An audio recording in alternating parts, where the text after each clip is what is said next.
Petrol diesel అసలు ఉందా లేదా?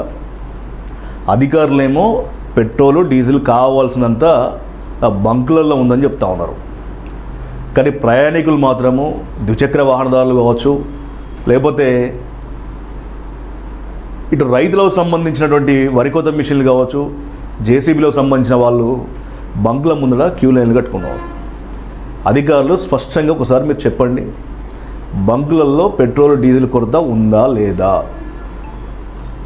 పెట్రోల్ కొరత లేకపోతే ఎందుకు పెట్రోల్ బంకుల ముందర నో స్టాక్ బోర్డులు పెడుతున్నారు?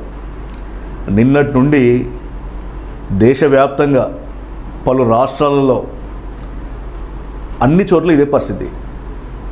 ముఖ్యంగా చూస్తే నిన్నటి నుంచి చూసినాం మనం, ప్రతి బంకుల దగ్గర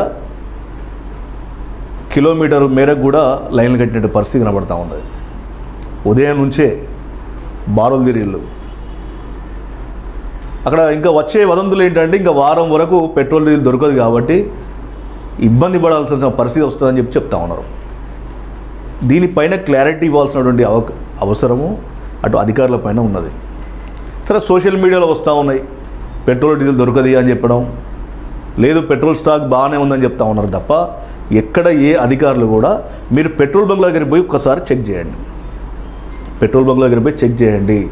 మేము ఎందుకు చెప్తున్నామంటే, పెట్రోల్ కొరత ఉందా లేదా అనేది ఒక్కసారి పూర్తిగా కూడా ఇబ్బందులు పడుతూ ఉన్నారు, గోసపడుతూ ఉన్నారు నిన్నటి నుంచి.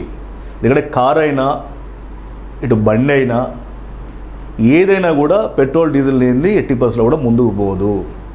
ఎందుకంటే కావాల్సినంతే కొట్టించి పెట్టింది తప్ప ఎవరైతే ఫుల్ ట్యాంకులు చేయించుకునే పరిస్థితి లేదు.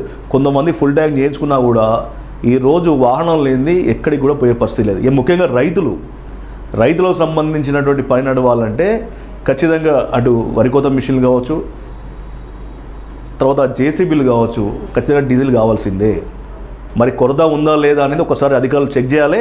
లేదు అంటే ఒకవేళ ఎవరైనా బ్లాక్ కనుక చేస్తూ ఉన్నారు, బంకులకు సంబంధించే కావచ్చు, మరే విధంగానైనా కూడా ఆ పెట్రోల్ను డీజిల్ బ్లాక్ చేస్తున్నారు అని అనుకుంటే మాత్రం తక్షణంగా వారిపైన మీరు చర్య తీసుకోవాలి. ప్రతి బంకుల ముందు నో స్టాక్ బోర్డులు తీయించండి పెట్రోల్ కొరత లేకపోతే. సో ఇది అందరి టీవీ ఇటు ప్రజల పక్షాన, వాహనదారుల పక్షాన అధికారులను కోరుతూ ఉంది.